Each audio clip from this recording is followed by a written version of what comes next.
3. 사랑은 바르고 착한 마음으로 말씀을 듣고 간직하여 꾸준히 열매를 맺습니다. 목동과 세계에 처음으로 다가온 것은 가난과 죽음과 고독이라는 시련과 위기였습니다.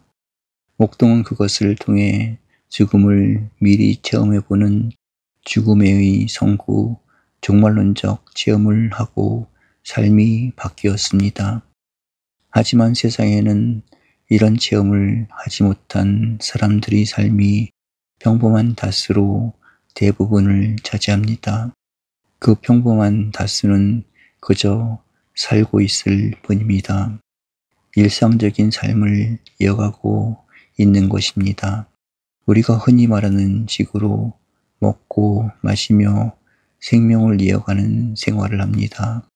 여기에는 정신적 고뇌도 없고 어떤 가치를 추구하려는 노력도 없습니다. 그저 주어진 삶을 습관적으로 계속합니다. 그것은 인간적 삶으로 가치와 의미를 갖기는 부족합니다.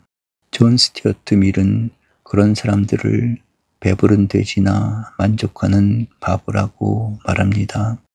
그는 배부른 돼지가 되는 것보다는 배고픈 인간이 되는 것이 낫고 만족하는 바보가 되는 것보다는 만족하지 않는 소크라테스가 되는 것이 낫다. 그리고 만약 바보나 돼지가 다른 의견을 가졌다면 그들은 그 문제의 자기 입장만 알기 때문이다. 하지만 소크라테스와 인간은 그 문제의 양적 입장을 다 알고 있다 라고 말했습니다.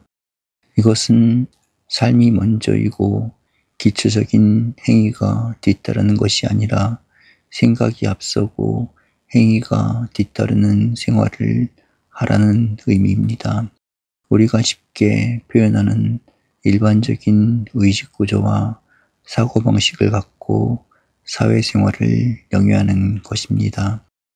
사르트르는 사람은 이 세상에 아무렇게나 내던져진 존재이다. 그가 어느 길을 가거나 가지 않거나 그건 자유다. 그러나 그 선택에 책임을 져야 한다. 라고 말합니다. 그가 우리에게 요구하는 나와 세계의 관계는 나는 내던져진 존재가 아니라 찾아서 살아가는 삶입니다. 밀과 사르트르의 말을 종합하면 우리는 세상에 아무렇게나 내던져진 하나의 자아입니다. 그 자아는 나 지금 여기에서 배부른 돼지, 만족하는 바보, 배고픈 인간, 만족하지 않는 소크라테스 중 하나를 선택할 수 있습니다. 그 선택은 그 사람이 책임져야 합니다. 그리고 만약 바보나 돼지가 다른 의견을 갖게 된다면 그것은 자신의 욕심을 위해 경쟁할 것입니다. 사마리아 성의 여자들처럼 싸울 수밖에 없습니다. 그들은 탐욕의 자기 입장만 알기 때문입니다. 하지만 소크라테스와 인간은 그 문제의 양적 입장을 다 알고 있습니다. 그들은 미리엘 주교처럼 장벌정의 가난을 알기 때문에 그에게 악의 반대에 선이 있음을 알게 해주고 그의 영혼을 하나님께 드릴 수 있습니다. 소크라테스와 미리엘 주교 같은 사람은 아름다운 영혼을 갖고 의식적인 삶을 가꿉니다. 이렇게 의식적인 삶을 향해 다가서는 방법으로 영화 프로포즈 데이에서는 60조의 법칙을 제안합니다. 미국 보스턴에 살고 있는 부동산 연출가 애나는 남자친구 심장 전문의 제레미와 4주년 기념일을 맞습니다. 그리고 제레미가 보석상에 들렀다는 친구의 얘기를 들은 애나는 달콤한 프로포즈를 기대하지만 제레미는 반지 대신 귀걸이 선물만을 남기고 아일랜드 더블린에서의 심장학회로 떠납니다. 애가 타는 애나는 마침 아일랜드에서 4년에 한 번 찾아오는 2월 29일에 여자가 남자에게 청혼하면 무조건 승낙해야 하는 전통이 있다는 사실을 알고 무작정 더블린으로 떠납니다. 하지만 악천후로 비행기가 웨일즈에 착륙하고 어떻게든 2월 29일에 맞춰서 제레미가 있는 더블린에 꼭 도착해야만 하는 애나는 아일랜드 도박이 데클란에게 안내를 부탁합니다. 더블린으로 향하는 차 안에서 애나는 자신의 프로포즈 계획을 얘기하는데 데클란은 당신 애인이 청혼하고 싶었으면 진작 했을 거라는 걸 아셔야죠 라며 면박을 줍니다. 가는 길에 소떼를 만나고 가방을 도난당하고 기차를 놓치는 등 갖은 우여곡절을 겪습니다. 그러면서 데클란이 애나에게 질문을 하나 합니다. 만약 당신의 아파트에 불이 나면, 그 멋진 아파트에 불이 나면 60초 안에 뭘 가지고 나올 건가요? 한시가 급한 애나와 달리 느긋하고 무뚝뚝한 데클란 때문에 둘은 시정일관 티격태격합니다. 천방지축 계속해서 사고를 치는 애나와 무심한 듯하다가 조용히 뒷수습을 해주는 데클란. 그렇게 험난한 여행을 계속하면서 둘 사이에는 미묘한 감정이 흐릅니다. 드디어 더블린에 도착한 애나가 약속한 돈을 지불하기 위해 호텔의 현금 인출기까지 가자고 제안합니다. 그런데 호텔 앞에서 자신이 받기로 한 돈을 데클란은 거절합니다. 그리고 호텔 로비에서 애나는 제레미에게 프로포즈를 받습니다. 시간이 흐르고 두 사람은 각자의 일상으로 돌아옵니다.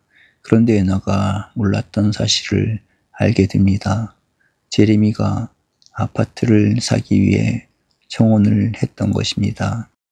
그렇게 자신과의 사랑을 위해서 진심으로 청혼한 것이 아니라 다른 목적이 있었다는 사실을 알게 됩니다. 제레미에게 실망한 애나는 데클란과의 얘기를 떠올리며 화재 경보기를 누릅니다. 그런데 제레미는 애나보다 귀중품을 챙기기 바빴습니다. 데클란을 찾아온 애나가 말합니다. 그 60초가 내게 다가왔을 때 내가 원하는 것은 다 가졌지만 정말 내게 필요한 것은 아무것도 없다는 것을 알았어요. 그리고 내게 필요한 것이 여기 있다는 생각이 들어요. 그래서 당신도 그렇게 생각하는지 알고 싶어서 이 먼 길을 왔어요. 그리고 데클란은 애나에게 반지를 건네며 청혼합니다. 프로포즈 데이에서 데클란이 애나에게 한 질문은 우리에게 정말 소중한 것이 무엇인가 생각하게 합니다. 그리고 우리가 원하는 것과 필요한 것은 언제나 일치하는 것만은 아닐 것입니다. 우리 주변에서 열심히 뛰어다니고 있는 사람들에게 무엇 때문에 그렇게 사느냐고 물으면 돈과 경제, 정치와 권력, 기계와 기술을 얻기 위해서라고 대답합니다. 심장 전문의 제레미가 찾아간 가치도 그 중의 하나일 것입니다. 사람들의 절대 다수가 목표를 세상 걱정과 재물과 현세의 쾌락에 두고 있기 때문입니다. 그래서 배부른 돼지는 벗어났다고 해도 만족하는 바보가 되기 쉽습니다. 그런 한 가지 확실한 것은 그것들이 소중하기는 해도 그 자체들은 수단으로서의 가치, 예비적인 가치는 될 수 있어도 그 자체가 목적 가치는 될 수 없다는 사실입니다.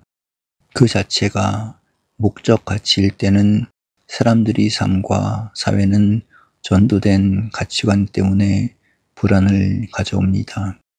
사마리아 성의 여자들과 큰 차이가 없습니다. 목적이 될 수 있는 가치는 원하는 것과 필요한 것을 구분하기 위해서 60초의 법칙을 적용해도 좋을 듯합니다. 그렇게 우리에게 더 나은 행복을 주는 것을 찾을 수 있을 듯합니다.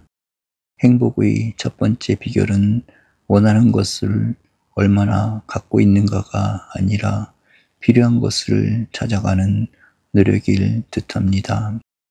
애나가 찾아간 필요한 것은 사랑이었습니다.